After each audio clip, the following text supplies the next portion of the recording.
लंबे अरसे से अपनी बकाया तनख्वाह की मांग को लेकर मदरसा मॉडर्न टीचर्स दिल्ली से लेकर लखनऊ तक मुजाहिरा कर रहे थे। जी सलाम पर इस खबर को तरजीह के साथ दिखाए जाने के बाद यूपी हुकूमत ने मदरसा मॉडर्न टीचर्स का 5 महीने की तनख्वाह जारी करने का हुक्म जारी कर दिया है, जिसको लेकर मदरसा टीचर्स ने कुछ राहत की सांस जरूर ली है और जी सलाम का दिल से शुक्रिया भी अदा किया। पूरी हो, हमारा बकाया वेतन दो, हमारा बकाया वेतन दो। पिछले 48 महीनों से अपनी बकाया तनख्वाह की मांग को लेकर मदरसा मॉडर्न टीचर दिल्ली से लेकर लखनऊ तक दरबदर भटक रहे थे। एक लंबे वक्त से तनख्वाह न मिलने के चलते ये मदरसा टीचर्स मुफलिसी में जिंदगी गुजार रहे थे, लेकिन इन असातिज़ा की मेहनत रंग लाई। आखिरकार करीब 3 साल बाद यूपी हुकूमत ने 5 महीने की तनख्वाह जारी करने का फैसला किया है। सरकार के इस फैसले से मदरसा टीचर्स की खुशी का ठिकाना न रहा। ऐसा लग रहा है जैसे उनके बरसों का इंतजार खत्म हो गया। मदरसा टीचर्स ने जी सलाम का शुक्रिया अदा किया। उत्तर प्रदेश के 25,000 मदरसा आधुनिकीकरण टीचर्स के लिए 5 महीने का राज्यांश जारी किया है, जिसके लिए जी सलाम को बहुत बहुत शुक्रिया। जी सलाम की काविशों के लिए बहुत बहुत शुक्रिया। मुझे पूरी उम्मीद है और जी सलाम की टीम का उनकी काविशों के लिए बहुत बहुत शुक्रिया। और हम उम्मीद करते हैं कि जी सलाम के माध्यम से ही हमारी आवाज़ को भारत सरकार तक पहुंचाया जाए। जो भारत सरकार पर हमारा 38 माह का बकाया केंद्रांश है, वह मानव संसाधन विकास मंत्रालय से हमारा 38 माह का केंद्रांश जारी कराए और हमारे इस बजट को और बढ़ाया जाए।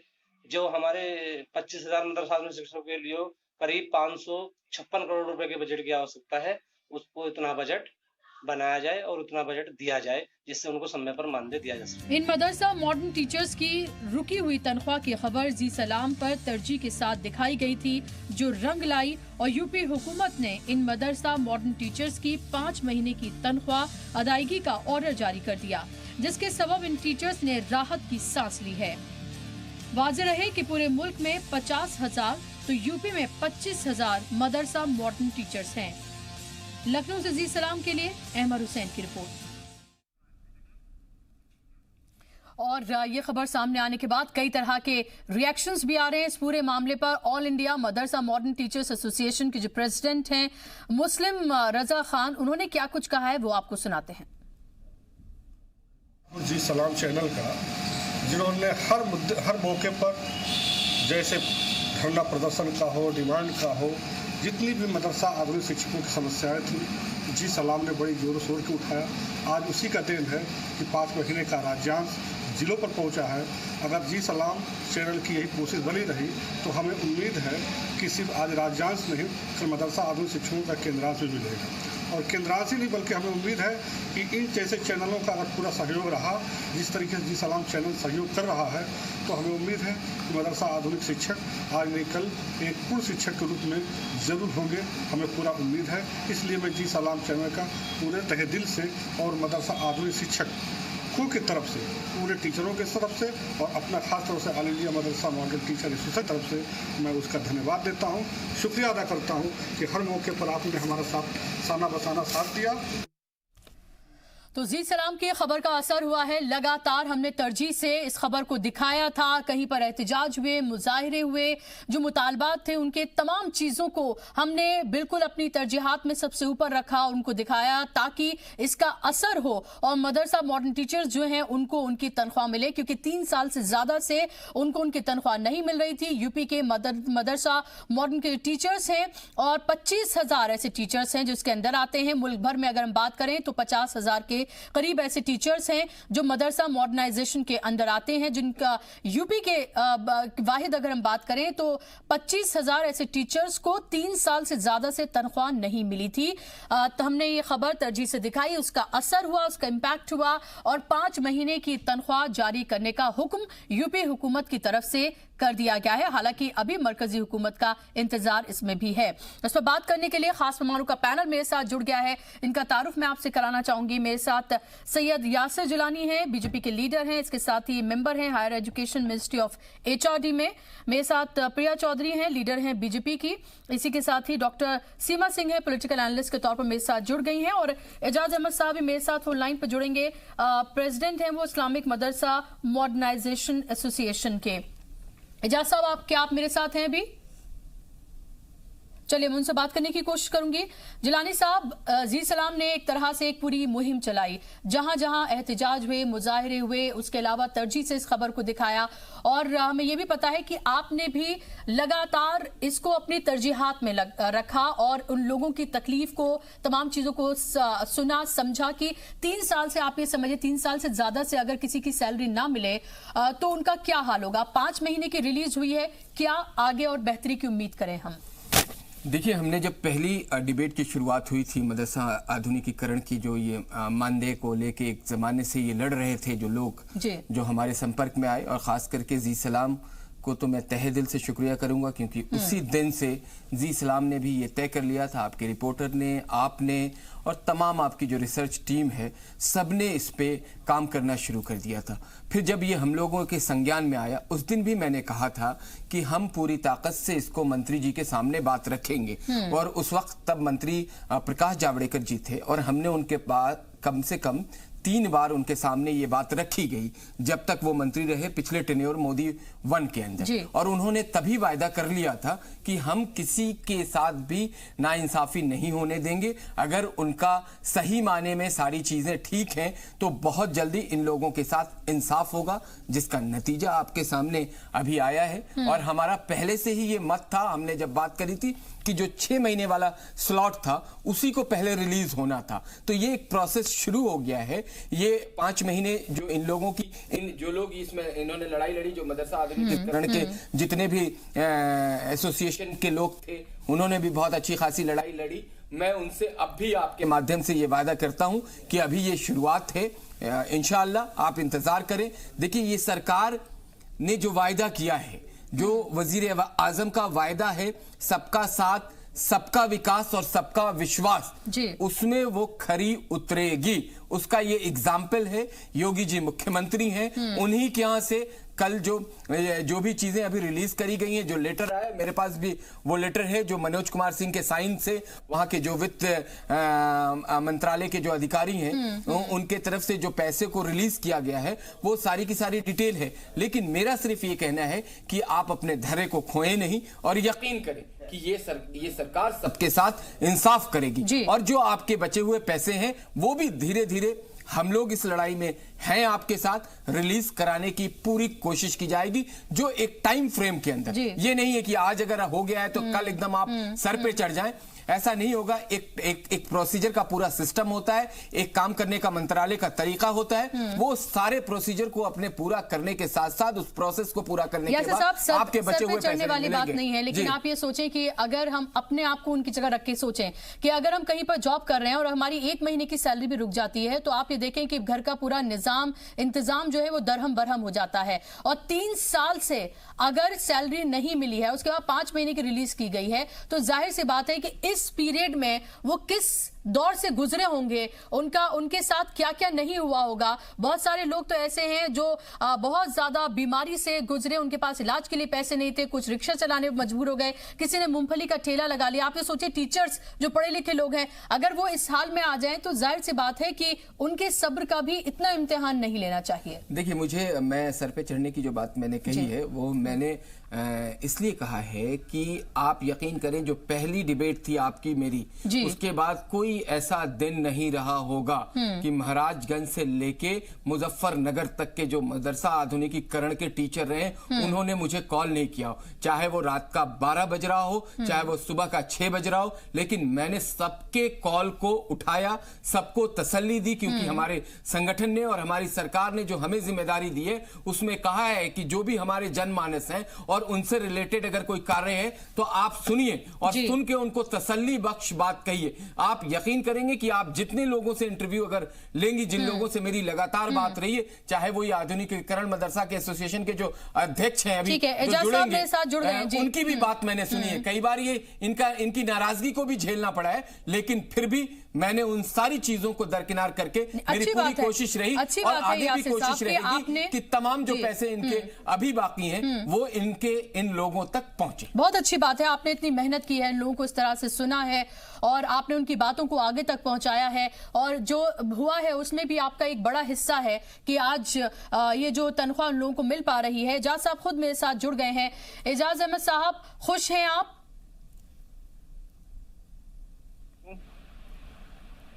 एजाज साहब, आपको मेरी आवाज मिल रही है? जी जी जी, जी। मिल रही है। मेरा आपसे सवाल यह है, आप खुश हैं? आप कम से कम 5 महीने की रिलीज होने जा रही है सैलरी? सैलरी रिलीज हुई है तो जरूर इससे जो है मदरसा टीचर को कुछ राहत मिलेगी। और सबसे पहले मैं आपके जी इस्लाम की पूरी टीम का शुक्रिया अदा करना चाहता हूं कि हमेशा आप लोगों ने हमारी बातों को उठाया। यासा जिलानी साहब ने भी हमारी बातों को उठाया।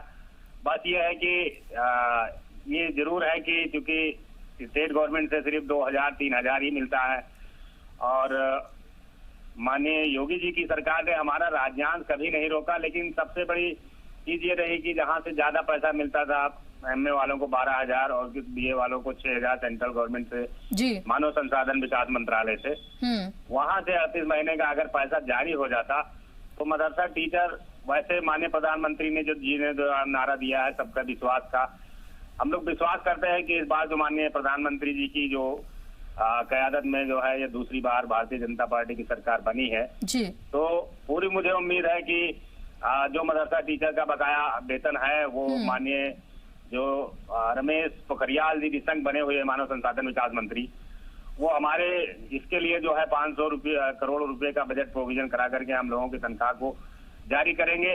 असल में ये 2015-16 में इसका बजट प्रोविजन 375 करोड़ रुपए था, लेकिन बजट प्रोविजन घट गया था, 120 करोड़ हो गया था। इसकी वजह से तनख्वाह रिलीज नहीं हो पा रही थी। तो ये बजट प्रोविजन 500 करोड़ रुपए हो जाए तो हम लोगों की तनख्वाह बहुत आसानी से जारी हो जाएंगी। और चूंकि आप अब 5 महीने की तनख्वाह राज्यांश जारी हुआ है, आप लोगों की काविशों की वजह से हुआ है, तो मुझे पूरी उम्मीद है कि जो है सेंट्रल गवर्नमेंट का जो बकाया है हम लोगों का 38 माह का, ये भी जरूर जारी होगा जी। और मदरसा टीचर बिल्कुल। एजाज साहब, देखिए हमारा काम है, हमने अपने आपकी जो हक की आवाज है उसे उठाया है, आपकी मेहनतें हैं, आप लोग सड़कों पे उतरे, आपने मांगों को रखा, आपके साथ तमाम टीचर्स मौजूद थे, हमने उस खबर को अपनी तरजीह में दिखाया ताकि आपकी आवाज सही जगह पहुंचे और आपका मसला हल हो। आप मेरे साथ बने रही क्योंकि आपने एक सवाल उठाया, इसीलिए मैं यासिर साहब से वो सवाल में लेना चाहूंगी। यासिर साहब, क्योंकि अब हम ये देख रहे हैं कि सिर्फ स्टेट गवर्नमेंट की तरफ से रिलीज किया गया है 5 महीने की तनख्वाह को, और वो एक छोटा अमाउंट है। हम ये कब एक्सपेक्ट करें कि स्टेट के अलावा सेंटर की तरफ से भी रिलीज किया जाएगा, क्योंकि 2 हिस्सों में सैलरी है, दोनों तरफ से आती है, स्टेट से भी और मरकज से भी। देखिए, मैंने अभी इनके किसी रिप्रेजेंटेटिव का मेरे पास 2 दिन पहले फोन आया था और फोन लगातार आता ही रहता है, तो मैंने उनसे भी कहा है कि मैंने केंद्रीय मंत्री जी से टाइम मांगा है, और अभी क्योंकि अभी सरकार बनी है, अभी सारा प्रोसेस जो बहुत बड़ा एक महकमा है, बहुत पूरे हिंदुस्तान के एजुकेशन को लेके काम वहाँ से होता है और तमाम चीज़ों पे ध्यान है, तो मदरसा आधुनिकीकरण को लेके जो बात हम लोगों ने पहले प्रकाश जावड़ेकर जी के साथ करी थी वही निशंक साहब के साथ भी करने जा रहे हैं। मैंने टाइम मांगा है, अभी टाइम ऑफिशियल नहीं मिला है जिसपे मैं मदरसा आधुनिकीकरण को लेके बात करूं। 1-2 दिन में जब मिल जाएगा तो आपके माध्यम से मैं फिर इनको यकीन दिलाना चाहता हूं, क्योंकि मैंने पहले भी आप ही के माध्यम से इनको यकीन दिलाया था कि जैसे ही मुझे वक्त मिल जाएगा मैं एचआरडी मिनिस्टर के साथ बैठ के ये कोशिश करूंगा कि जो यहाँ से भी क्या प्रोसेस है, किस तरीके से उसको रिलीज करना है यहाँ के पैसे को, और कैसे आगे इन सारी चीजों को बहुत इजी करना है कि आगे इस तरह की प्रॉब्लम ना आए। इन सारे पहलुओं पे हम लोग बात करेंगे जब मेरी मुलाकात होगी इंशाल्लाह। एजाज साहब, कम से कम आपको एक ही तसल्ली है कि सुकून थोड़ा हो रहा होगा। मुझे मालूम है कि 3 साल से ज्यादा की सैलरी रुकी हुई है, एक ही हिस्सा अभी सिर्फ 5 महीने का सिर्फ स्टेट हुकूमत की तरफ से ही रिलीज किया जा रहा है, लेकिन कम से कम आपको ये तसल्ली हो रही होगी, इत्मीनान हो रहा होगा कि कम से कम ये प्रोसेस तो शुरू हुआ है, इसको लेकर बात तो हो रही है, और एक उम्मीद जरूर बंदी होगी कि आगे आने वाले वक्त में अगर 5 महीने की अब रिलीज हुई है तो सेंटर की तरफ से भी होगी और आगे आने वाले वक्त में और जो बकाया है वो भी आपको मिलेगा। जी जी बिल्कुल बिल्कुल, चूंकि काफी दिनों से कुछ पैसा जारी नहीं हुआ था और काफी जो है आप लोगों ने आवाजें उठाई हैं, तो हमारी बातें भी उठी हैं, सब लोग जान गए, हमारी समस्याएं सब तक पहुंच गई हैं जी। और ये बात सही है कि जो है मैं चाहूंगा यासिर जिलानी साहब से कि क्योंकि ये मामला चूंकि जब भी आपको टाइम मिले तो मदरसा टीचर्स को भी बुला लीजिए साथ में, और एक बार जो है मंत्री से अगर हमने सामने सब बैठ करके अगर वार्ता हो जाए तो मैं जानता हूं कि ये समस्या बिल्कुल हल हो जाएगी। और कोई बड़ी चीज नहीं है, मदरसा टीचर्स का कोई बहुत बड़ा अमाउंट भी नहीं है। हमारे यहाँ एक साल की उत्तर प्रदेश की डिमांड 266 करोड़ रुपए है, पूरे इंडिया की डिमांड 500 करोड़ रुपए है एक साल की मदरसा मॉडर्नाइजेशन की।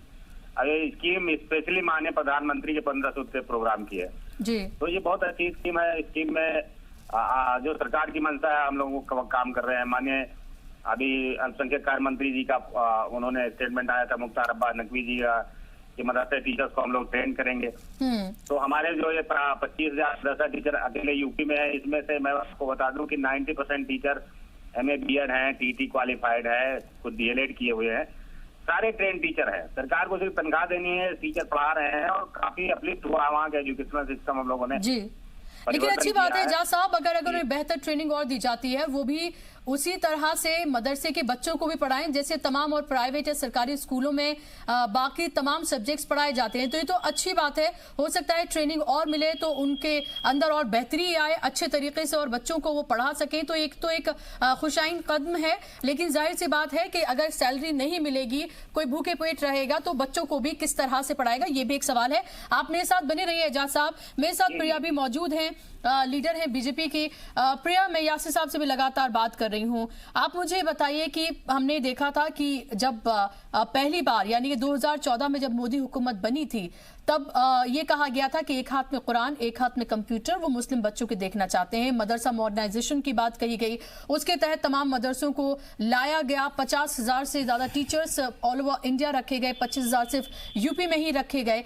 लेकिन मुझे बताइए कि अगर सैलरी ही नहीं मिलेगी लोगों को, अगर वो खाली पेट हैं, अपना घर नहीं चला पा रहे हैं, तो उन बच्चों को कैसे पढ़ाएंगे जो उनके पास पढ़ने के लिए आते हैं?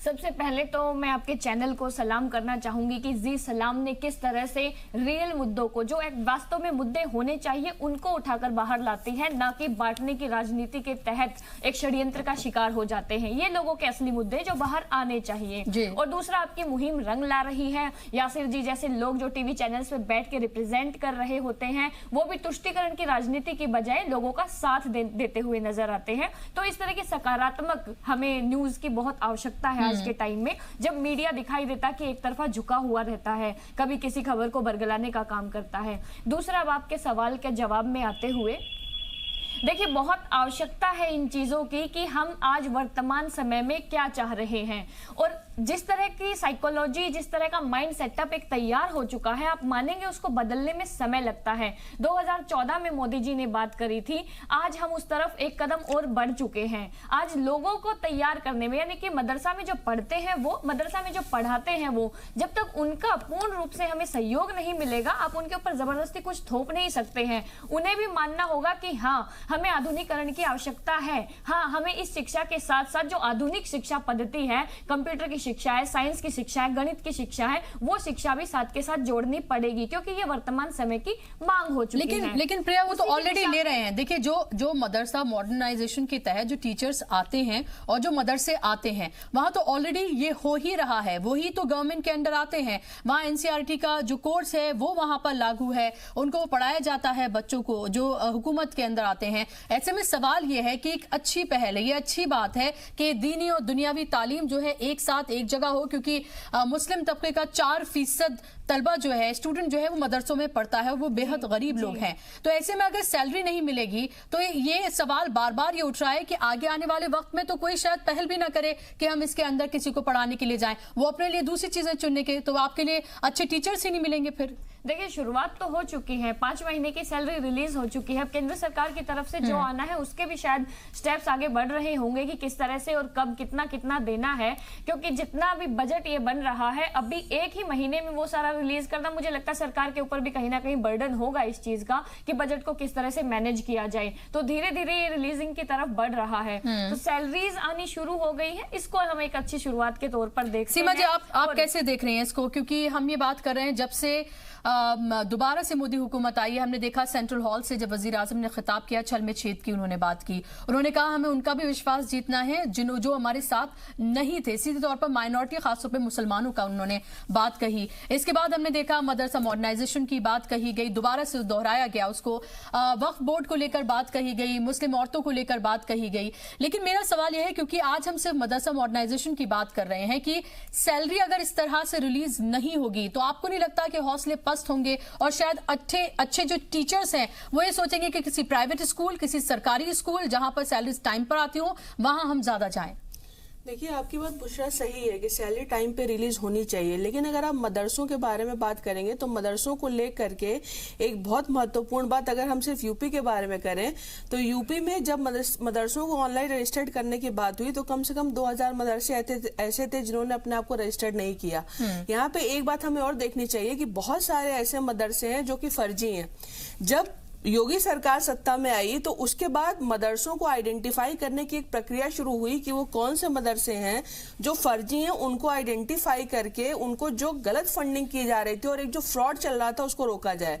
इस प्रक्रिया को करने में मुझे ऐसा लगता है कि सरकार को थोड़ा टाइम लगा। और आप 3 साल पहले की बात बता रहे हैं, यूपी में तो 3 साल पहले योगी की सरकार भी नहीं थी, तो ये एक सराहनीय कदम माना जाएगा। और दूसरा, जहां तक आप मदरसों के मॉडर्नाइजेशन की बात आप कर रही हैं, जो मोदी जी ने अपने 2019 की स्पीच में सबका विश्वास टर्म जोड़ा, मदरसों का मॉडर्नाइजेशन उस डायरेक्शन में एक बहुत ही महत्वपूर्ण कदम है। उसका रीजन मैं आपको बता दूं कि मुसलमान की आज की तारीख में जब हम ये देखते हैं कि वो पिछड़ा हुआ है तो उसमें एक बहुत बड़ा योगदान इस बात का भी है कि मुसलमानों के लिए मदरसों के मॉडर्नाइजेशन की बात आज तक किसी ने नहीं करी। और दूसरी बात, मैं आपको एक बात बताऊं कि जो लोग इन मदरसों से निकलते हैं एजुकेशन लेने के बाद, अगर आप उनका एम्प्लॉयमेंट रेट देखिए तो वो 1% से कम है। जब तक मदरसे मॉडर्नाइज नहीं होंगे, एक हाथ में कुरान एक हाथ में कंप्यूटर नहीं होगा, साइंस और मैथ की एजुकेशन नहीं होगी, तब तक जो भी बच्चे इसमें पढ़ रहे हैं वो कभी मेन स्ट्रीम में आकर के रोजगार कमाने लायक बन ही नहीं सकते हैं। तो मेरे हिसाब से तो ये एक बहुत ही सराहनीय प्रयास है, एक बहुत बड़ी आबादी को मेन स्ट्रीम में कैसे लाया जाए और उनकी काबिलियत को कैसे बढ़ाया जाए। क्योंकि अगर आप कहते हैं कि हम पिछड़े हुए हैं तो एक एफर्ट आपको अपनी तरफ से भी करना पड़ेगा कि सरकार जब ये कह रही है कि हम आपको मॉडर्नाइज करना चाहते हैं तो आप भी उसका वेलकम करिए कि हम भी उसके लिए तैयार है। सिर्फ ये कहना कि हम पिछड़े हुए हम आगे बढ़ने के लिए तैयार नहीं, आपको कहीं नहीं ले जाएगा। तो ये जो सरकार का कदम है बहुत ही सराहनीय है और मुझे लगता है कि इसमें आगे चल करके जैसे ऐसे मदरसे मॉडर्नाइज होंगे, मॉडर्न एजुकेशन मिलेगी, मुस्लिम बच्चे अपने आप मेन स्ट्रीम में जुड़ेंगे, सरकारी नौकरियों में और हर जगह उनका रिप्रेजेंटेशन दिखाई पड़ेगा। बिल्कुल। और ये भी साथ में ये भी कहने वाली बात है कि सिर्फ 4% ही बच्चे हैं जो मदरसों में पढ़ते हैं, 96% पूरी मुस्लिम आबादी की अगर हम बात करें तो वो मदरसों में नहीं पढ़ते हैं। मुझे एक चीज में कहनी है, इस डेटा को लेकर के बहुत बड़ा कॉन्ट्राडिक्शन है। कुछ लोगों का ये भी कहना है, कुछ रिपोर्ट्स ऐसी भी है जो कहती है कि संख्या सिर्फ 4% नहीं है। शायद सच्चर कमेटी में 4% की बात की गई थी, लेकिन इसका एक बहुत बड़ा कॉन्ट्राडिक्शन वो हो सकता है कि सिर्फ उनकी बात की गई हो जो रजिस्टर्ड जो मदरसे हैं जिनका डेटा अवेलेबल हो सकता है, उनके बारे में बात की। ठीक है।